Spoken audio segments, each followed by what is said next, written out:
संत में शिरोमणि संत रविदास जयंती की आप सभी छात्र छात्राओं को बहुत सारी शुभकामनाएं।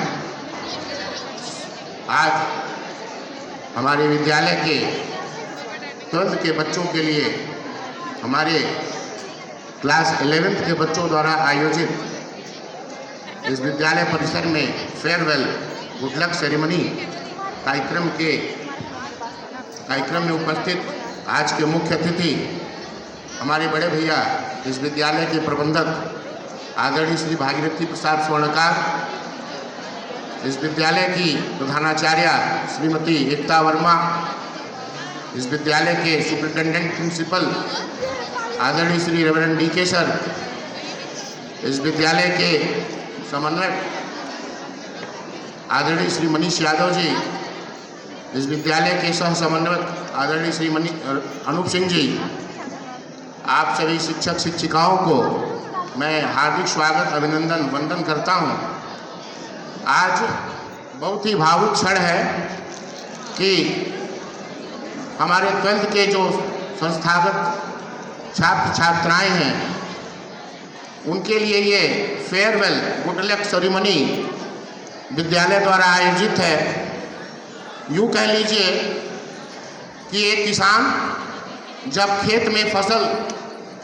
उगाता है और फसल अपने जब फसल पक जाती है तो अपने चरम सीमा पे रहती है और वो सर्व होने के लिए लोगों का पोषण के लिए तैयार होती है। कुछ यूँ ही कह लीजिए कि आज 12th के बच्चे बहुत सारे ऐसे छात्र छात्राएं होंगी जो इस विद्यालय में नर्सरी कक्षा से पढ़ रहे होंगे। बहुत सारे बच्चे हमारे प्राइमरी कक्षाओं से अपनी कक्षा की शुरुआत की होंगे। बहुत सारे छात्र छात्राएं इस विद्यालय में जूनियर कक्षा से अपनी शैक्षणिक यात्रा की शुरुआत करी होंगी। जिस भी पायदान पे अपनी शैक्षणिक यात्रा इस विद्यालय में उन्होंने शुरू किया, इस विद्यालय के सभी शिक्षक शिक्षिकाओं ने उनके नैसर्गिक विकास में अपना सर्वत्र योगदान दिया है और या उनको ये आशीर्वाद के रूप में अभिषिंचित करने का काम हम सब कर रहे हैं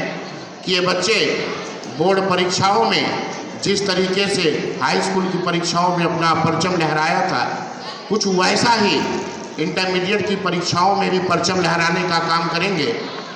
तो यह विद्यालय प्रबंध तंत्र भी एक मालिक जैसा स्वभाव में काम करते हैं कि हम यहाँ की व्यवस्थाओं को आपके उज्जवल भविष्य के लिए नित्य निरंतर प्रयास यह विद्यालय प्रबंध तंत्र करता है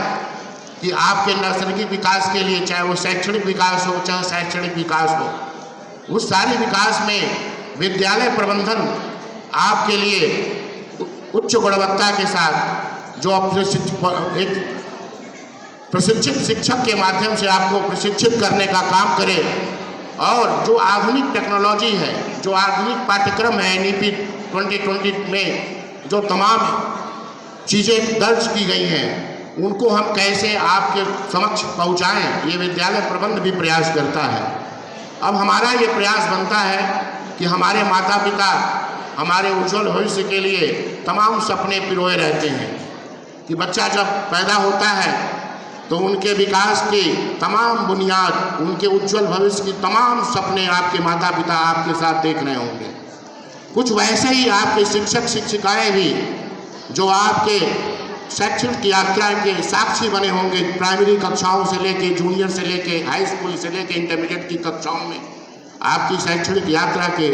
साक्षी बने होंगे। उनके साथ भी उनका भी समाज आप जैसे छात्र छात्राएं होते हैं,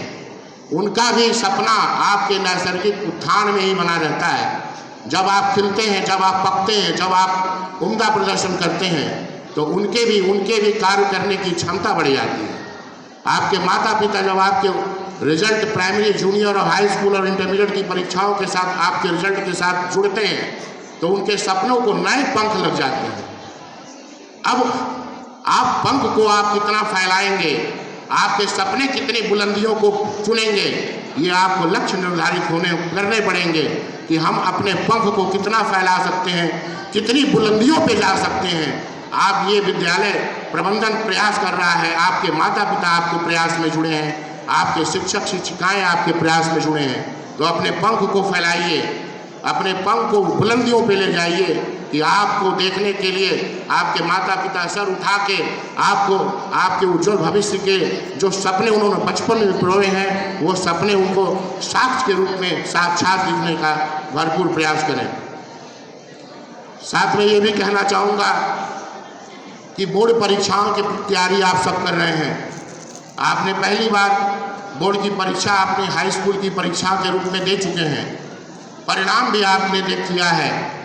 परीक्षाएं आप जो नर्सरी क्लास से लेके प्राइमरी जूनियर की परीक्षाओं में विद्यालयों में आपने दिया है। परीक्षा का जो एक डर होता है कि हाई स्कूल की परीक्षाएं बोर्ड के माध्यम से कैसा होता है, वो डर भी आपसे अब छुपा नहीं, अब आप उस डर को भी जीत चुके हैं। डर किस बात का होता है? डर इस बात का होता है कि जो हमारी परीक्षाएं होती रही हैं विद्यालयों में, वो परीक्षा हमारे शिक्षक द्वारा, प्रश्न पत्र हमारे शिक्षक द्वारा तय किए जाते हैं। वो प्रश्न पत्रों का उत्तर का मूल्यांकन भी हमारे शिक्षक द्वारा किया जाता है। और यूँ कह लीजिए कि परीक्षाओं में परीक्षा प्रश्न पत्र भी आपके करिकुलम से ही होते हैं, लेकिन परीक्षाओं का मूल्यांकन आपके अनुपस्थिति में कोई बोर्ड द्वारा अपॉइंटेड एग्जामिनर के द्वारा तय किए जाते हैं। डर इस बात का होता है कि हमारी अनुपस्थिति में हमें अननोन पर्सन द्वारा जज किए जाएंगे, इस बात का डर होता है। ये डर आप जीत चुके हैं कि एक बोर्ड की परीक्षाएं आपने हाई स्कूल के रूप में दे चुके हैं। अब इंटरमीडिएट की परीक्षाओं में डर की किसी बात की डर नहीं होता है। हमने अपनी तैयारी किस तरीके से करी है, हमने अपने 2 साल के 11th और 12th के दौर में इस विद्यालय के द्वारा